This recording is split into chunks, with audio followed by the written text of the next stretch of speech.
Praise be to God, there is no other God except God.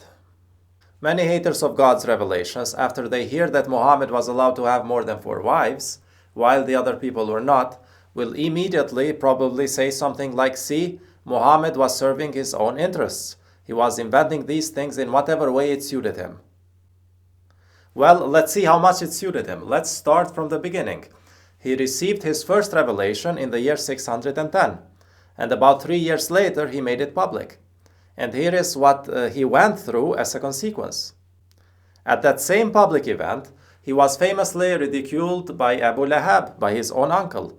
By this time, 3 of Muhammad's daughters were already married to people who opposed him.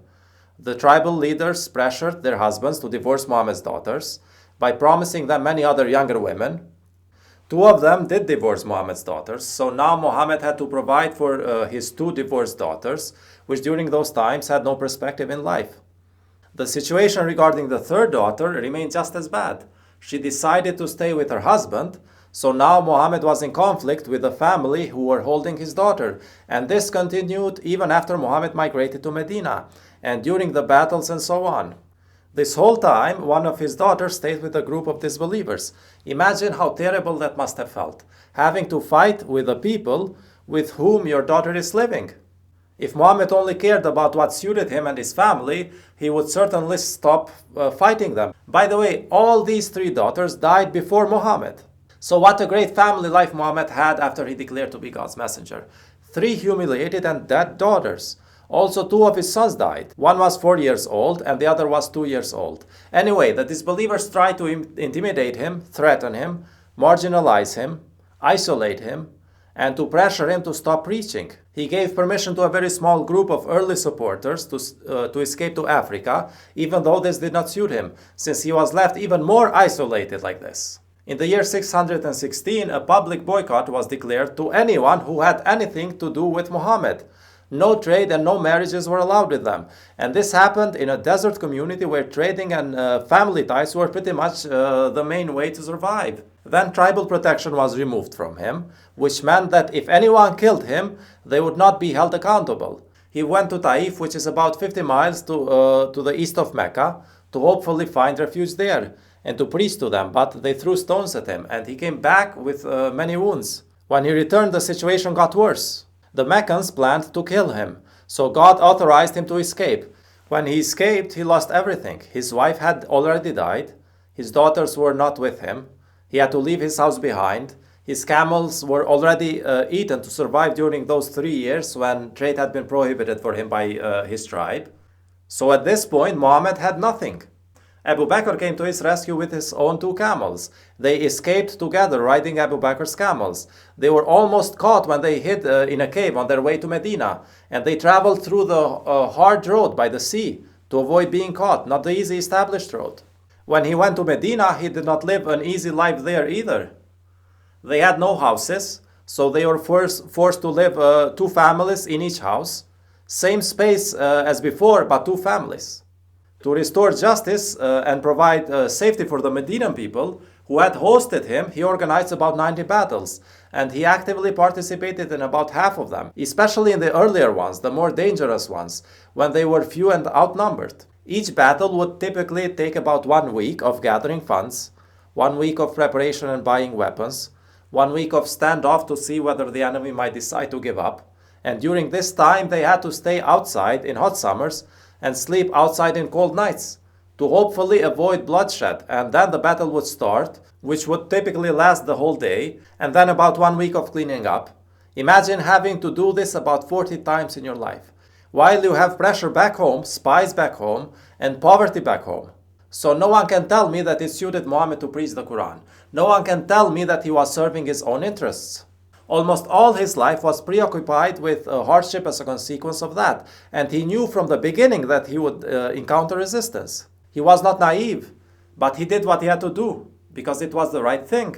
Even the earlier prophets had to go through similar things. It did not suit any other prophet to declare that they were prophets, except for Solomon maybe, because he was already a king. But even in his case, it was David who declared to the people that Solomon is a prophet. So even Solomon did not have a motive to lie about that. So all the prophets expected resistance, and none of them gave up. Abraham and Moses, for example, went through much harder times than Muhammad.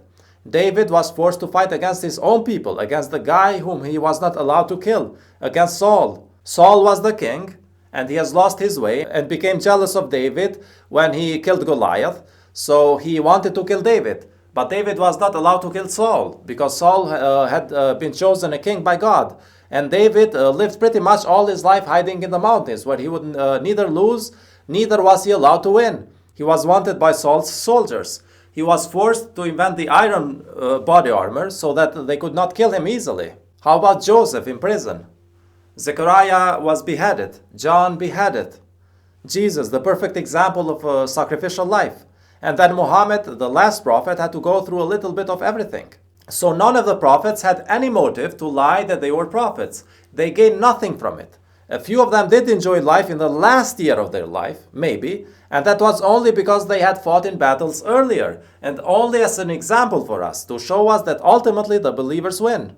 On average, the prophets had a hard, striving life for about 99 years, and enjoyed it only in the last year. And that is the only thing that the disbelievers like to mention about the prophets. Their last year of their life, when they were old anyway. So if any one of us is going through some difficulty because we insist to strive in the cause of God, just remember that it has been done before, at a greater extent. In our case, what could our difficulties be? Maybe some career difficulties because we do not wish to use all the devilish and illegal tricks which our colleagues might use. You know how they like to take credit for work which they did not do. They frequently try to renegotiate their salaries and things like that. Maybe we might get married later because the competition regarding marriage is unfair and sinful these days.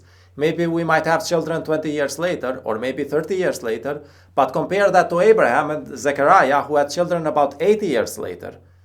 Maybe we might miss some family joys and so on because the disbelievers might either want you to behave badly or not be part of those joys. Maybe we might have to lose a job, but compare that with Prophet Job, who lost his whole family and his whole wealth all at once. Maybe we might have to pay rent because our parents did not plan correctly. They were concerned about themselves to get married as early as possible, have children as early as possible, but they did not think about whether their children would have sufficient material support. That is exactly what will happen to the children of your friends who competed unfairly against you in the marriage market. Their children will have to pay rent, and your children will have a proper house and a proper spouse.